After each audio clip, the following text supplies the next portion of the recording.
Hello my friends, welcome to another video. For today I thought I'll do a very quick demonstration of how to use Revit 2021. The best way of demonstrating the use of this software is for me to go through a very small project. So I'll construct a small project in Revit 2021, and hopefully through that demonstration you guys will have a better understanding of the tools that are available for you in the software. If you're using an older version of Revit, you can still follow through with the tutorial as the commands are still going to be the same. If you have a Mac, you can't download the software, so you have to access the software through a virtual environment. However, if you're on Windows, you can download the software from the Autodesk website. So once you have downloaded the software onto your machine, or once you have access to the software through a virtual environment, just click on the icon of the software. So if it's on your machine, just search for Revit, then click on it. It will take a couple of seconds to load. And the reason for that is because it's a very intensive software. So it has huge capabilities and there's heaps that you can do with the software. And that's why it takes a while to load. But once the loading is done, what you will notice is it will take you to this home page that you see in front of you on the screen. Now, just to give you a brief description of what you're seeing on the screen, you have a number of sample projects under models. So you have a model, a sample model for an architectural project, you have a sample structure project, and you also have a sample systems project. Do feel free to explore these samples as they give you a good understanding of what you can achieve from this software.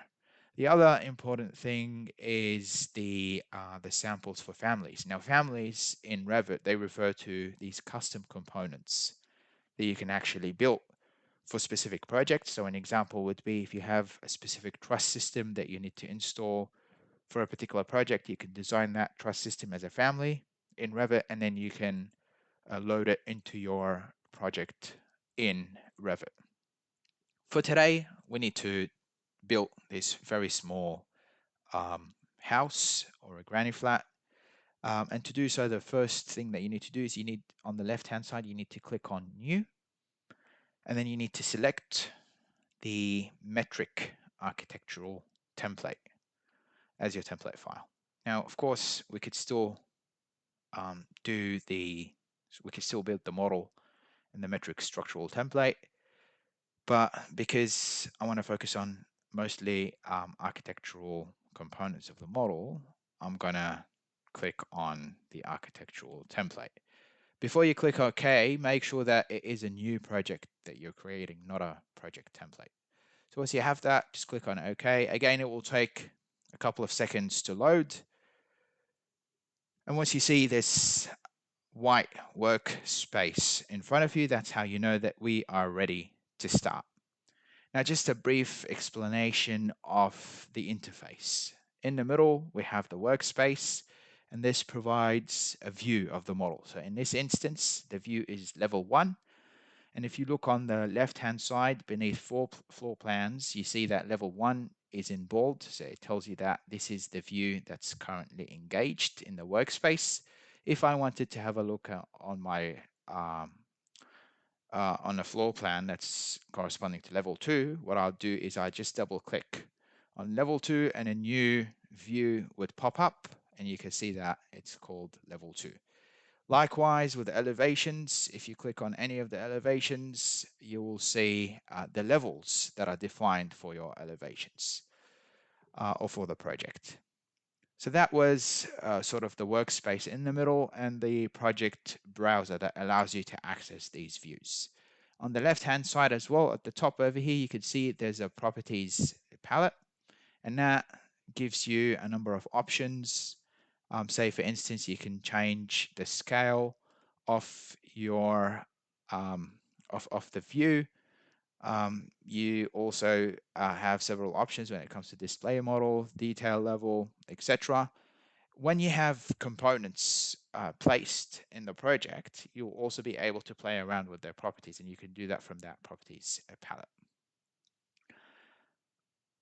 The other thing that I want to mention is the the tabs that you have up there. So if you click on your architecture tab, you'll see that you'll have access to several components. If you click on structure as well, you'll have various other components. So these tabs, they basically correspond to specific aspects of a project that you want to model in this platform. One thing that I want to mention is if your interface is a bit different than mine, so if you can't see your properties palette, or if you can't, for instance, see your project browser, what you should do is if you click on View, and then if you go to User Interface, make sure that the project browser is ticked, and also make sure that the properties palette is ticked as well. All right, let's get started. So the first thing that you need to do when you're building a project in Revit is you need to make sure that you have the elevation set correctly. So to do so, again, make sure that you're in a specific elevation. It doesn't really matter whether you're north, south, east, but I usually just start with the east elevation. So you want to set your elevation. So level 1, you can rename that. So if, for instance, if you wanted to rename it to ground floor, just click on it and insert the name, ground floor, etc. So whatever you would like to name it, as long as it's something that would be understood by other people working on the project. So it would ask you if you would like to rename the corresponding view, and I can click yes, and it would rename it. But for now, I just want to leave it as level 1. So let me type that up, level 1. And then, of course, you have level 2. So by default, you have level 1 and level 2. Now, level 1 is set at 0, and that's with respect to the internal origin in Revit. And then level 2 is 4,000 millimeters above level 1. So that should be sufficient for the purposes of this demonstration. If you want to add an extra elevation, the way to do it is you can either copy this. So if you just click once on one of the levels, and if you go to copy, now the good thing about Revit is it's very intuitive. So if you hover over the icons that you see, or the tools that you can see, it gives you a description of what the item does. So I can click on copy, and then click on the elevation that you want to copy, and say, we want to have our third level. That's again 4,000 millimeters above level 2.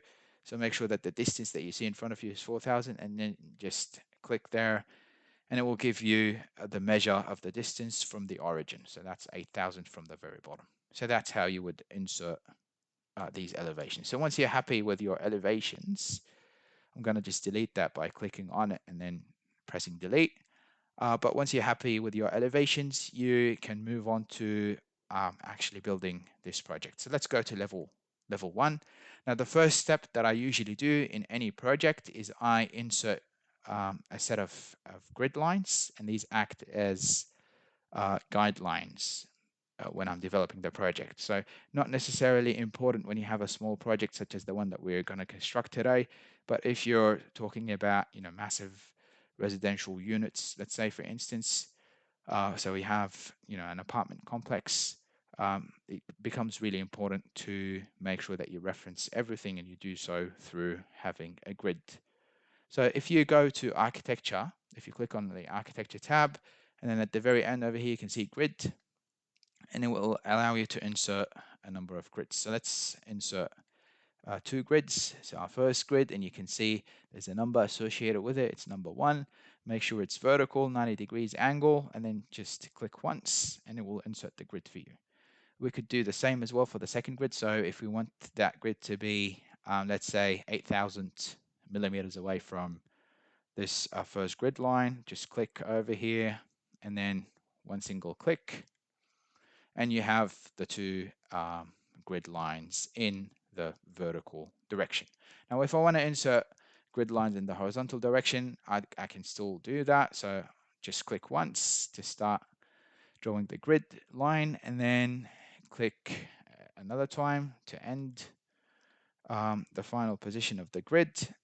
And if I want to change that to, instead of a number, I want to change it to a letter, just press escape, and then double click on the circle, and then let's say that is going to be letter A.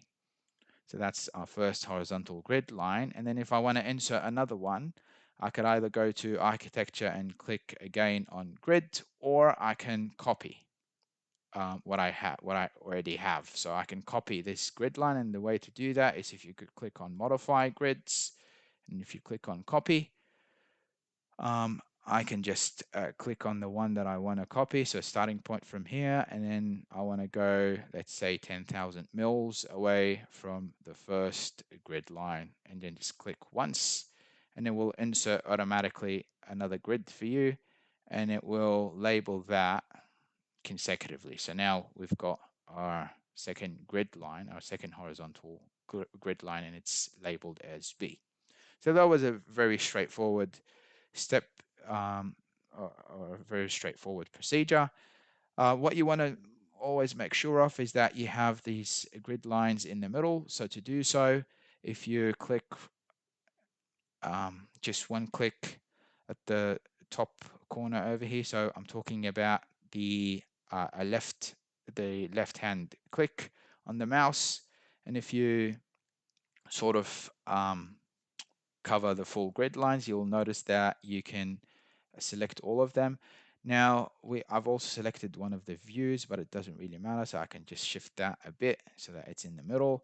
If I want to bring the views closer as well, I can do the same, just drag, click and drag, and then you can drag these individual views. So the individual views, I'll show you what they do in a second. So if we drag them so that it's a bit more centered, if I click on any of the views, double click, and so before you click, actually, if you just hover over the view, it gives you an explanation. You can see this is the north elevation. If I hover over that, it says this is my my west elevation. So if I double click now, it will take me to that elevation, and you'll see the west elevation is now in bold in my project browser. Let me go back to my floor plan, and let's insert some foundations, of course, for the project. So the way to do that, you can either have individual footings. So if you go to structure, and you'll see that under the foundation tab, or the foundation panel, you'll notice that there's a number of foundation types that you can select. So you can have isolated foundations, you can have a wall foundation or a slab foundation. If you're looking at creating a wall foundation, then all you need to do is you need to first, of course, insert the walls. And once you have the walls, you can click on them, and I'll show you how to do that. So if I go back to my architecture tab and I insert some walls, and let's say, I'm going to place walls just around the grid. So I'm just clicking once. Once you're ready, you'll see that square appearing. That's the endpoint. You click once, and that's it. So in order to sort of go out of this of the wall tool, all I have to do is just click on or press escape on your keyboard until it takes you out of this of the tool, of the drawing tool. So now I've got my walls inserted. If I want to insert my foundations, again, I go back to structure and I click on wall foundation, and then I can just select the walls where I want to place the foundations. So that wall and that wall and that wall and that wall. What you'll notice is that I have this warning that says that none of the created elements are visible in the floor plan. So you will probably get that warning. In order to solve this, it's very simple. What I'll do is, again, I'll just click once on level 1. And if I go um, to my view range, so if you scroll down, view range, click on edit, and make sure that for the view depth you select level below. So if you click on apply, and you notice now I can see my wall foundation being inserted. Now, a good thing about Revit is that you can see everything in 3D. So I really highly suggest that once you insert a component, view it in 3D just to have a look at how it looks. So if I go to at the very top, you can notice that default 3D view. If I click on that, then it will take me to the 3D view, and you can see these are the walls that were inserted. Now, if you hold the shift key on the keyboard, and if you can sort of turn around or rotate the project with the wheel on the mouse. So I really highly recommend that you're using a mouse when you're building projects or building models in Revit. The other thing that I want to show you before we move on is um, if I go back to my floor plan, so I double click on level 1. If I want a better representation of this project, I can play around with the view panel at the very bottom. So if you click on, for instance, visual style, if I want some coloring, I can click on consistent color, and if you zoom in, you'll notice that now these individual components that I have, my walls and my foundation, they do have a color associated to them. So there's heaps of options that you can choose from. So a wireframe, for instance, and that's going to be important when you have a lot of components and you want to see through these components. That's a very good view to select, but usually I'd stick with shaded. Realistic is good as well because it provides you with a realistic representation of the actual materials, and I'll show you in a second how to specify the materials. But the problem with realistic is that it actually requires a lot of computational power. So what you'll notice is that it's a bit lagging when you have realistic turned on, and you'll notice that once I turn it on, it sort of takes a while to load. And in 3D view, if I click on 3D, and if I do the same as well, realistic, then the project is small, so it's very quick. But what you'll notice is as the project grows in size, it will become actually a bit more difficult um, to rotate or to view your project in realistic mode. So my suggestion for you is to always stick with consistent colors or even shaded as well. All right, so we're in 3D mode. Let me show you how to play around with the properties of these individual components that you've placed. So let's say you're not happy with this wall because you need it to be formed of other components. So what you could do is by default, you'll have the wall set as generic basic. So if I click on edit type, and you'll notice that it's a system family, a basic wall, and it's generic set as 200 mil. You'll have a number of options to choose from. So if I wanted to change that from generic into, let's say, um, generic 225 mil masonry. If I click on that and I click OK, notice that now it changed in the view. So now you can see the actual building units, the masonry units. If we explore this wall element further, if you go and click on edit type, you can actually play around with the specific structure. Now, I would highly recommend that you duplicate first. So duplicate that wall. And let's say, this is what we want to modify. So let's say generic modify or modified. And if you click OK, now you can play around with the structure. To do so, if you click on edit, you'll notice that this panel will sort of pop up, and this is your edit assembly panel. Now, an important thing to note is that it mentions exterior side at the top, so that means that this is the side closest to the exterior end of the wall, and then at the bottom it mentions interior side, and that's the side that's closest to the interior end of the wall. So that's sort of like inside the building. So if I want to first modify the materials, I just click on the three dots. So if you click on that, your material panel will open up. So it's called the material browser in Revit, and you can change that. So you can change it to, let's say, I don't know, if you wanted concrete instead of concrete cast in situ instead of masonry units. You can even, let's say, for instance, if you wanted timber, you just do a quick search. And you notice that you can select that material. Now, what that does is if you select that specific material, it changes some of the properties that you see in these panels. So this is the thermal properties that are associated with timber. So these values, specific heat, density, etc. This is all information that's embedded in the project. And that's really what's beautiful about Revit, the fact that you can actually implement BIM, because BIM is about having information embedded in your project. So unlike AutoCAD, where it's just simple lines that you draw and they have no meaning to them, Over here we have components, and these components, these elements, they have information embedded, as you can see. So thermal information, there is a specific identity, a description, a class of the material. And if there's something that you can't find in the project material, you can load certain materials. So you can, through if you click on this second icon, you can, for instance, create a new material. So you can create one, as you can see over here, and you can search the existing library for any materials that you can load up.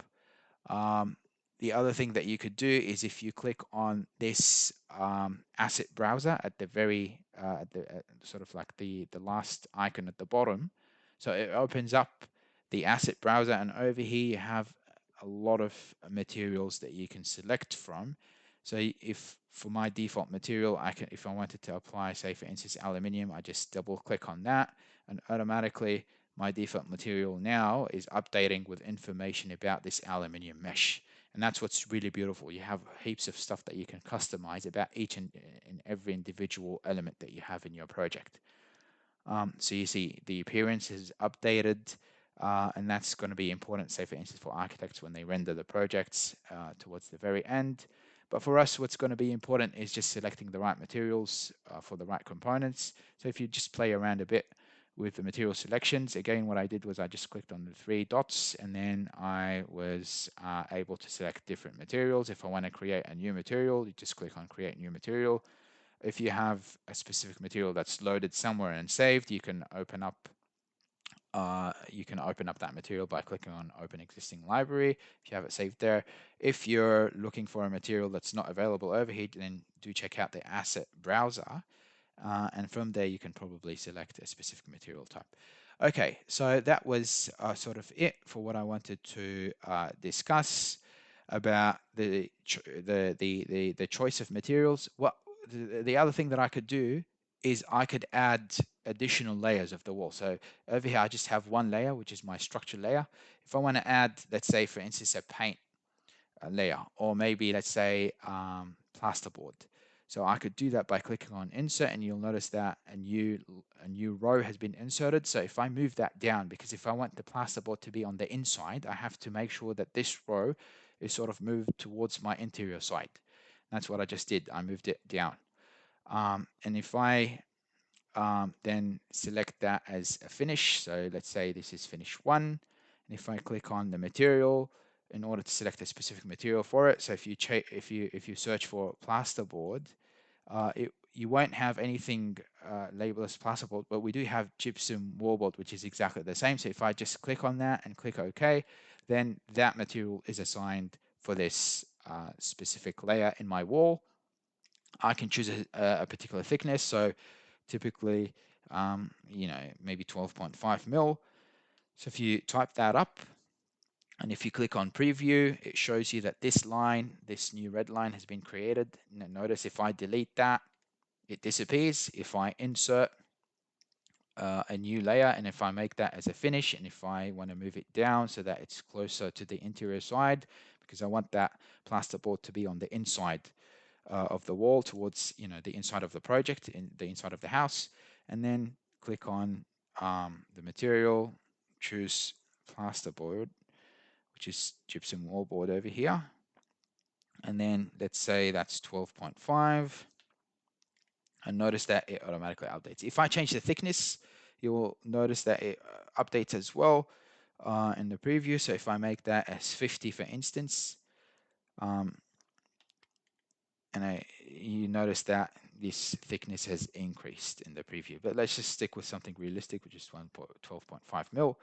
And if you click on OK, you'll notice it's a very thin component in the wall. So once you're happy with your wall, just click OK. Now, likewise, you could do the same with your slabs as well. So if I have a slab that I want to insert, if I go back to my floor plan, that's usually where I like to place my components. If we need a slab for this house, I can go to architecture and I can click on floor, and I can choose between an architectural floor or a structural floor. Let's just stick with an architectural floor for now.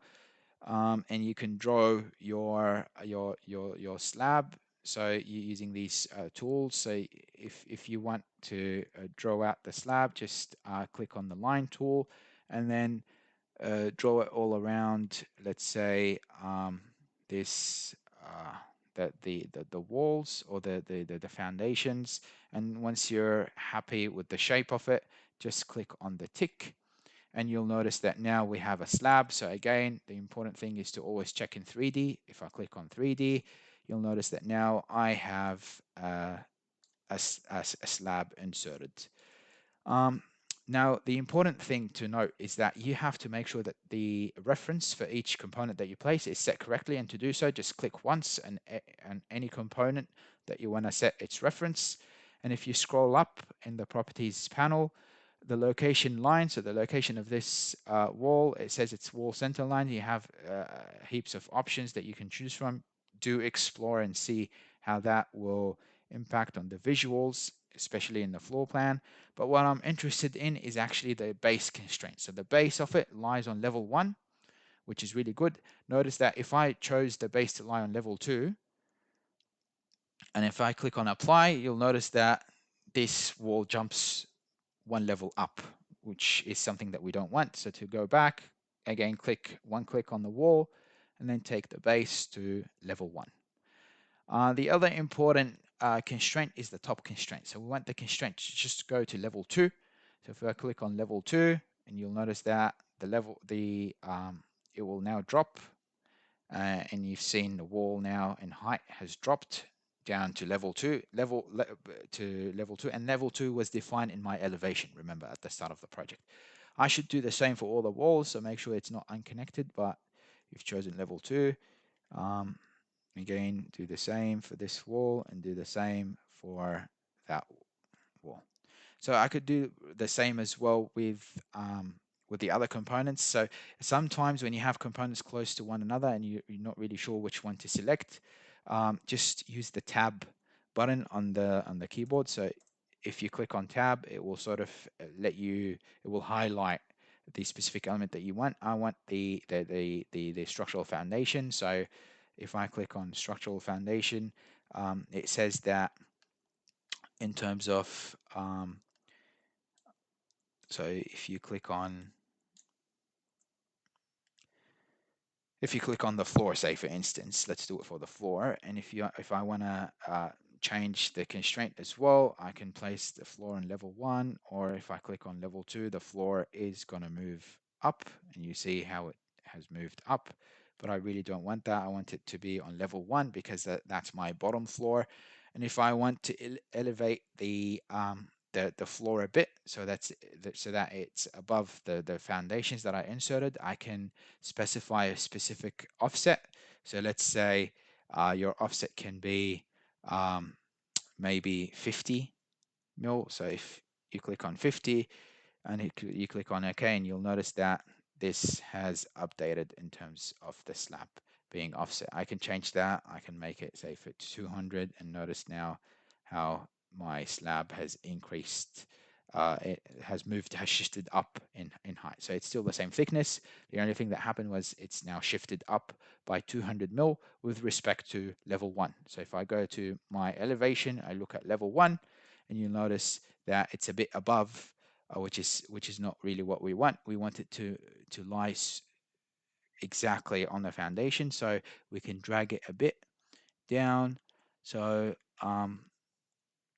or you can use actually the mouse, the keyboard. So just press on the down button on the keyboard, and it will move down until you lay the slab on top of the foundation, and that's at 160 mil offset for this specific project. So we're almost done with our building. If I go back to my floor plan, my only thing that I need to add are some doors and windows and a roof. So to add the roof, again, under the architecture tab, if I click on roof, and it will ask me the lowest level, where would you like to place that roof? I'd say level 2, of course. So click on yes, and then again in the tools that you have in the tool panel, let's say we want a rectangular roof, so click on rectangle. We want to make sure that the defined slope is checked, and because we need a sloped roof, so if I start from the end point, if I draw a roof, say from this end point up until the other end, and if I click and I've got a roof, the angle has been defined, and I know that if I click on um, this angle, it tells me that it's 30 degrees. If I want to change that to 10, I can do that.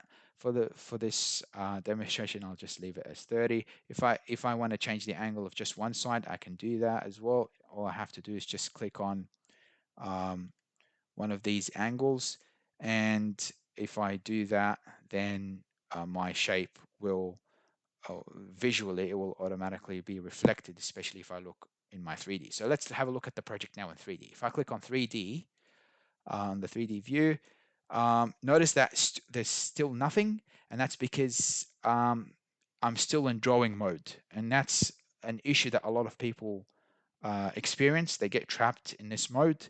So in order to finalize the drawing, make sure that you click on the tick. So once you click on the tick, you'll have the roof that's now already established. Again, similar to the walls, I can actually modify my roof so that it's of a specific structure or a specific material. So you have a choice of choosing between already default roofs that you have over here. But if you still want to create your own roof, you need to duplicate a roof that's sort of similar to yours, and then you need to play around with um, the individual layers within that roof. All right, so finally, we need to insert some windows, and it's very easy to do. If I click on window, again, the default is this specific type, but I have a list over here from the library. Let's say if I want to choose a window casement that's double, I can modify the dimensions of that window. If I click on edit type, there's heaps of information again associated with that window.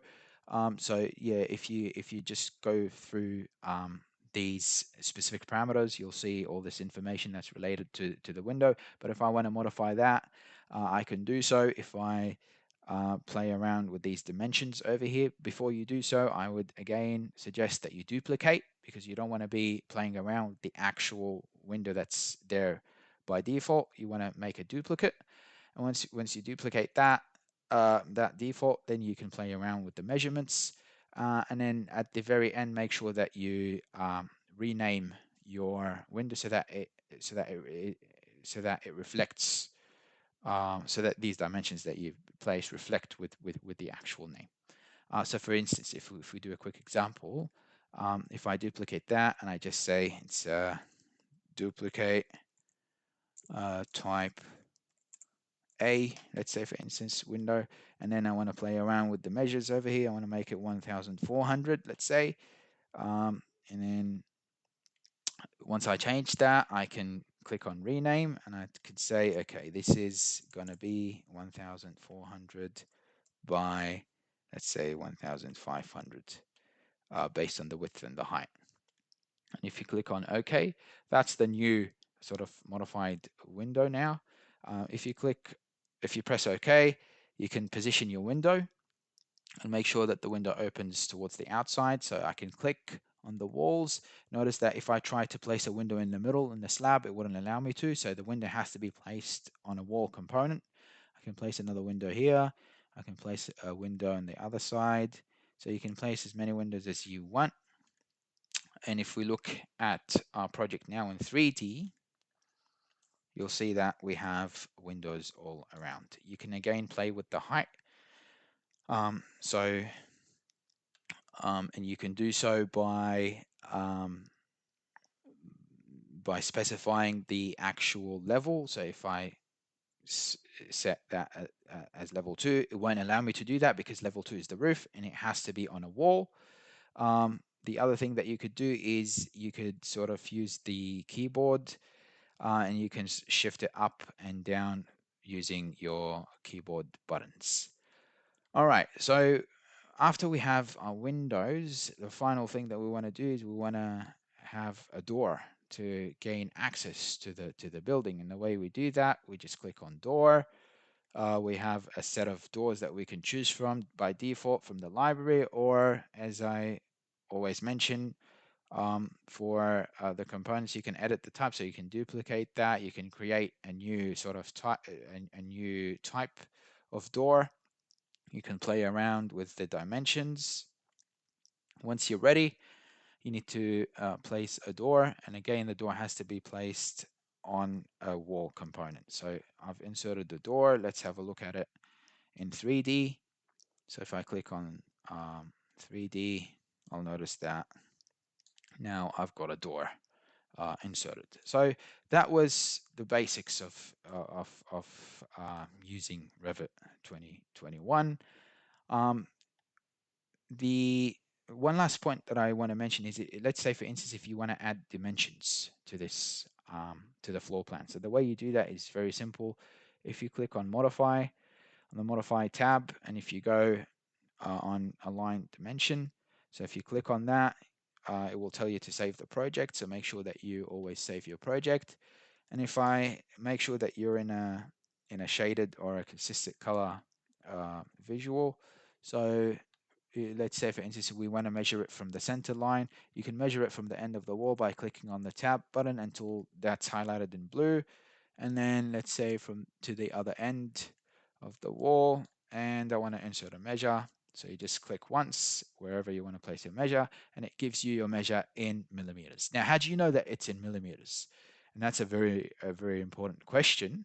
If you go to your Manage tab, and if you click on Project Units, it will tell you that the length is specified as millimeter. So if you have anything other than millimeter, make sure that you change your units to millimeter. Over here, you could do the same as well with areas, slopes, speed, etc. So all this information that can be embedded in a project.